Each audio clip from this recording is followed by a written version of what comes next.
Hi guys, అందరూ బాగున్నారా? మా స్కూల్లో ఒక మ్యూజిక్ కాన్సర్ట్ జరిగింది. అది ఒక event type.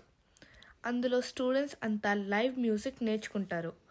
Every day special class తీసుకొని మ్యూజిక్ స్క్రిప్ట్స్ వేస్తారు. మా music teacher name is John. She is very friendly. ఈ మ్యూజిక్ కాన్సర్ట్లో పేరెంట్స్ ఎలా ఉంటుంది?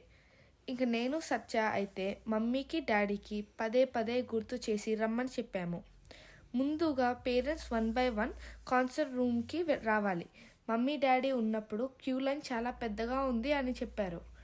ఇక్కడ లిటిల్ బిట్ క్రమశిక్షణతో ఉంటారనుకోండి. మన స్కూల్ ఫీ పే చేయం కాబట్టి ఇలాంటి ఈవెంట్స్ దగ్గర 7th grade students money collect చేస్తూ ఉంటారు. మనకి నచ్చితే మనము $10 or $20 ఎంతైనా డొనేట్ చేయవచ్చు. మా ఈవెంట్ హాల్ కూడా పెద్దదే. మ్యాక్సిమం 60 to 80 మెంబర్స్ కూర్చోవచ్చు. ఈ కాన్సర్ట్ 2 times పెట్టారు, మార్నింగ్ అండ్ ఈవినింగ్. మా పేరెంట్స్ ఈవినింగ్ కాన్సర్ట్కి బుక్ చేసుకున్నారు.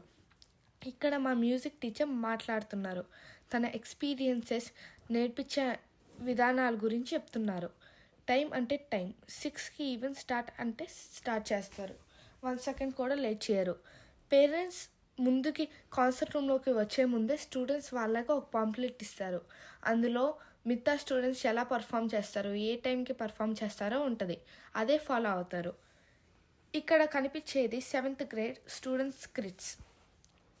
స్టేజ్ మీద సీనియర్స్ ఒక్కొక్కరు ఒక సాంగ్ తీసుకొని ఆ సాంగ్ ఎవరు పర్ఫామ్ చేస్తారో ఆ గ్రేడ్ వాళ్ళని స్టేజ్ మీదకి ఇన్వైట్ చేశారు.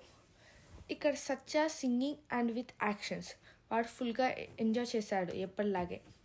నెక్స్ట్ సత్యది అయిపోగానే నాది. నేను అంతే. I like English songs, that's why I enjoyed a lot. ఎప్పుడు ఎక్కడ ఎలా ఉంటే అలా ఎంజాయ్ చేయాలి అని డాడీ చెప్తూ ఉంటాడు. ఇక్కడ ఉన్నన్ని రోజులు ఈ వీడియోస్కి వాయిస్ ఓవర్ ఇస్తూ సాంగ్స్ పాడుతూ ఉండు, ఇండియాకి వెళ్ళాక యాజ్ యూజువల్గా చదువుతూ ఉండు అని చెప్తూ ఉంటారు.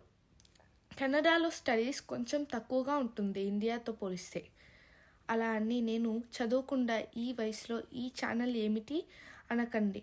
జస్ట్ అమ్మ వీడియోస్కి నేను మాత్రం వాయిస్ ఓవర్గా హెల్ప్ చేస్తున్నాను. మిగతా అదంతా అమ్మే చూస్తూ ఉంటుంది. ఎవ్రీ డే మా అమ్మ నాన్న నాకు Telugu poems, Hindi poems, math homework ఇస్తూ ఉంటారు. ఎందుకంటే నేను రిటర్న్ వెళ్ళే అప్పుడు టైంకి 8th class వస్తుంది. అప్పుడు ఇబ్బంది పడకుండా. ఇంతసేపు నేను ఇదంతా కాన్సెప్ట్ జరుగుతుంది మీకు టైంపాస్ కోసం చెప్పాను. ఇక్కడ మ్యూజిక్ యాడ్ చేయకూడదు.